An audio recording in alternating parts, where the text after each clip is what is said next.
Hey everyone, and welcome to our deep dive all about January spending habits here in the US. Yeah, we're going to be looking at, how people handle their money after the holiday season. Exactly. And we've got this really cool Wikipedia article on consumer spending to help guide our deep dive today. Should be pretty interesting. Definitely. So let's get right into it. It might seem kind of dry at first, but consumer spending is a really big deal. Oh, absolutely. It's like the foundation of the whole U.S. economy. Yeah, so before we get into January specifically, let's talk about that for a sec. Why does consumer spending even matter so much? Well, think of it this way. Back in 1929, it made up a huge chunk of the nation's economy, like 75%. Wow, that's a lot. It is. And then get this, during the Great Depression in 1932, consumer spending actually jumped up to 83%. Really? I would thought it would go down when the economy's doing bad. You'd think so, right? But even when times are tough, people still need to buy the essentials. That's true. And that spending actually becomes even more important to keep the economy going. So it's almost like a lifeline? Exactly. And then during World War II, consumer spending dropped to around 50%. Because of the war effort. Right. Government spending shifted towards the war, and there were shortages of a lot of goods. Interesting. So it's always changing. It is. By 2013, it was back up to 71% of the GDP. Wow.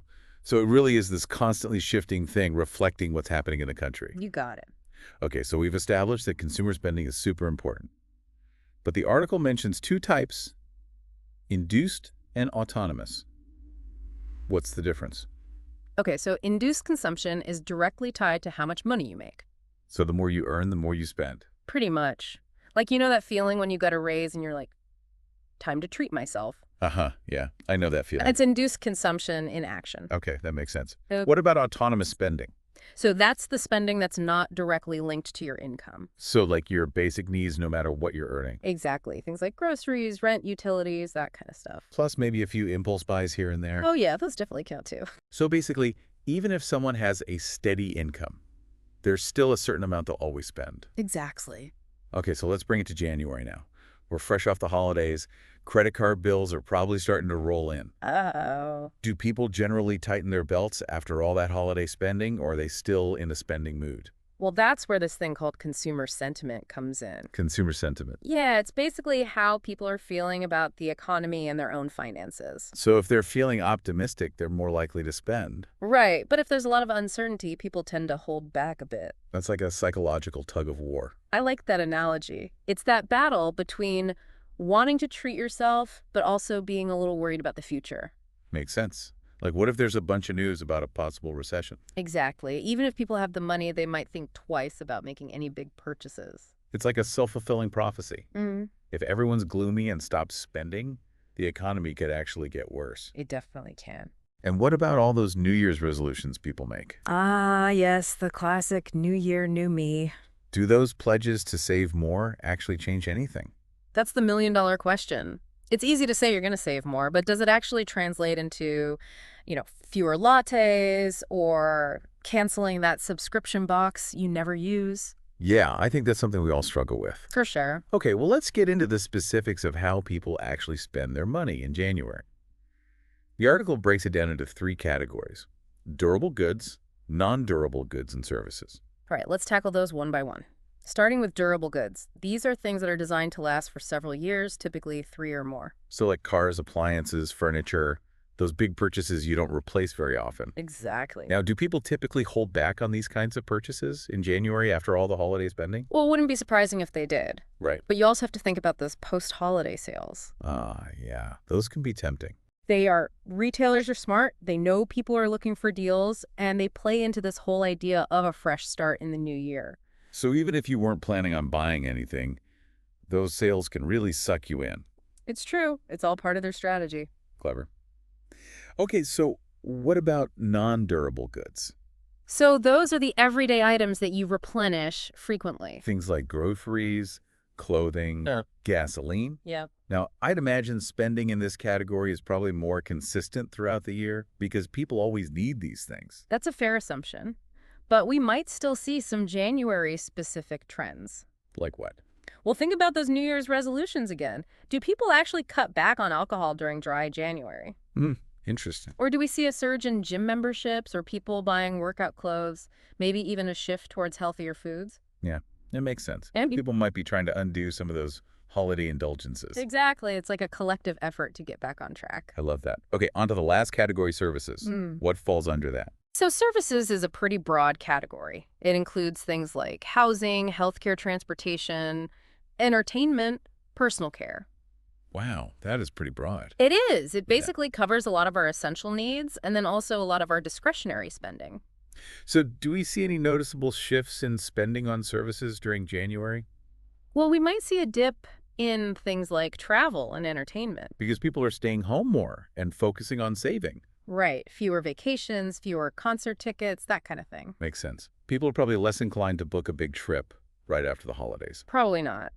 But then things like healthcare and utilities, those are going to stay pretty stable. Because those are essentials that people can't really put off. Exactly. On the flip side, we might see an increase in things like childcare or home maintenance as people settle back into their routines after the holidays. So it's like this balancing act, cutting back in some areas while ramping up in others. Yep.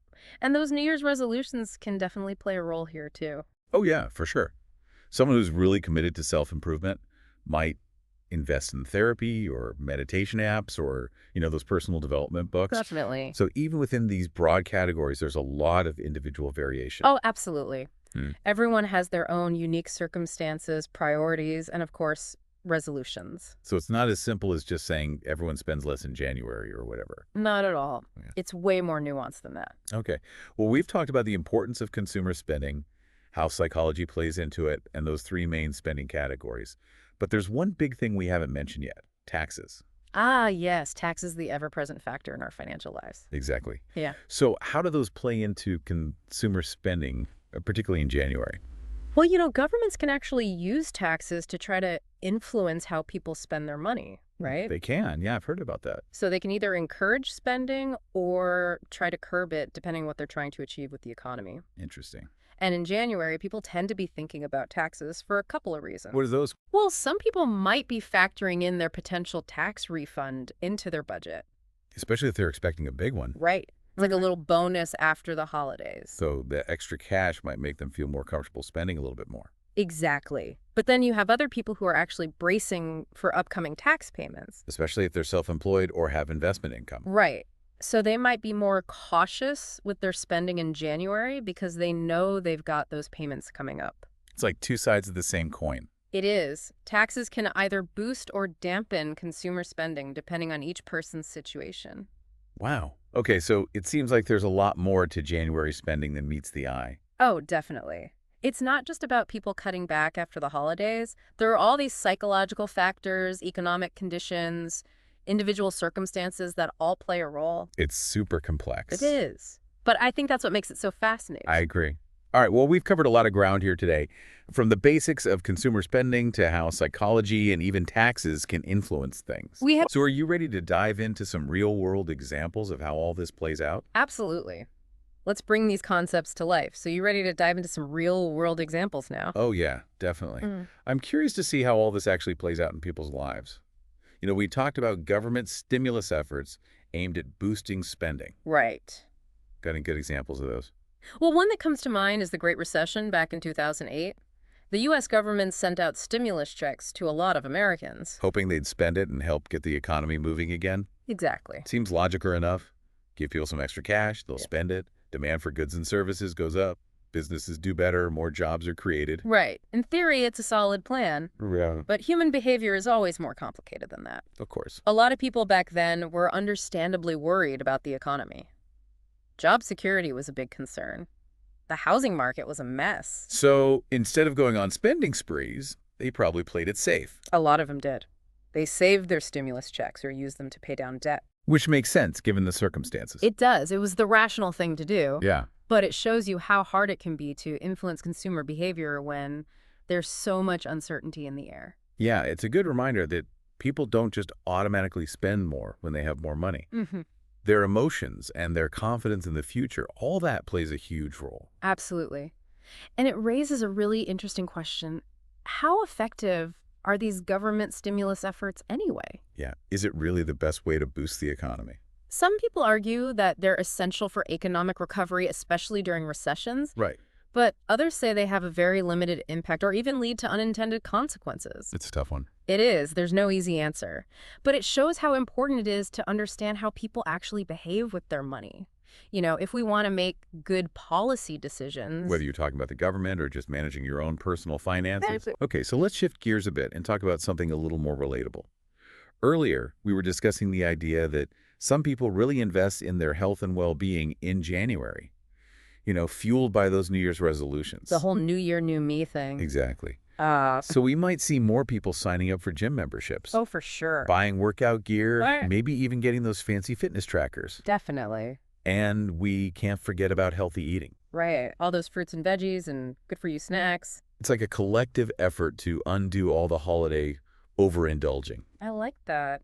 It's fascinating how our personal goals can translate into actual economic trends. And it's not just about physical health either. Some people might be focusing on their mental well-being too. Right. Maybe investing in therapy or meditation apps or books on personal development. It's a time for prioritizing things that make you feel good. Absolutely. But let's be real here.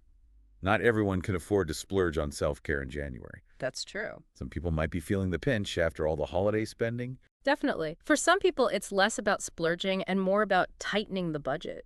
cutting back on things like eating out or entertainment. Right. Focusing on paying down debt and building up their savings. So it really varies from person to person.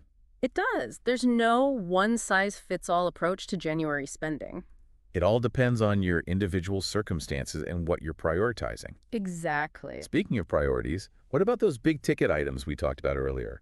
Like cars, appliances, furniture? The durable goods. Yeah. Do you think January is a good time to buy those? That's a tough one. Some people might be holding back after the holidays, trying to rebuild their savings. Right. Makes sense. But then again, you have to factor in those post-holiday sales. Yes, those are always tempting. Retailers are smart. They know people are looking for a bargain, and January's prime time for those big promotions. Especially on those big ticket items. Exactly. It's like a battle between being responsible and getting a good deal. So do you give in to temptation or do you stick to your budget? It is. It's like a constant balancing act. It is. You want to be a savvy shopper, but you also don't want to blow your financial goals. Right. And I think that's one of the key takeaways from all this. When we're talking about January spending habits, What is it? it's all about understanding how all these different factors interact: the psychology, the economic conditions, your own personal situation. It's all connected. And that can help you make better decisions about your money. Exactly. It's about being aware of those spending triggers. Like those New Year's resolutions. Right, or those tempting sales. Mhm. Or maybe you just need to tighten your belt after a little too much holiday cheer. Being mindful of all those things. Exactly, and being intentional about where your money goes. I like that. Okay, so we've talked about real-world examples. We've dug a little deeper into how those spending habits play out in January, and we've highlighted just how complex it all is. We have. So what's the main takeaway you want to leave our listeners with today? I think the most important thing to remember is that there's no right or wrong answer when it comes to January spending. It's about finding what works best for you. So true. Everyone's situation is different, It is. and the key is to make choices that align with your own financial goals and values. Exactly. And remember, it's not a one-time thing.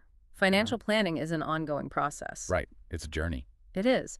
And there will always be ups and downs, unexpected expenses sales that try to tempt you. So you just got to roll with it. That's the spirit. All right, so we're back for the final part of our deep dive into January spending habits. It's been a pretty interesting conversation so far. It has. We've covered a lot of ground, from the psychology behind our spending choices to those government policies, and even how things like New Year's resolutions and those post-holiday sales can really shake things up. Yeah, and I think those real-world examples we talked about, like the stimulus checks during the recession, really help to illustrate those concepts. Definitely. They show how much our individual choices are tied to those bigger economic trends.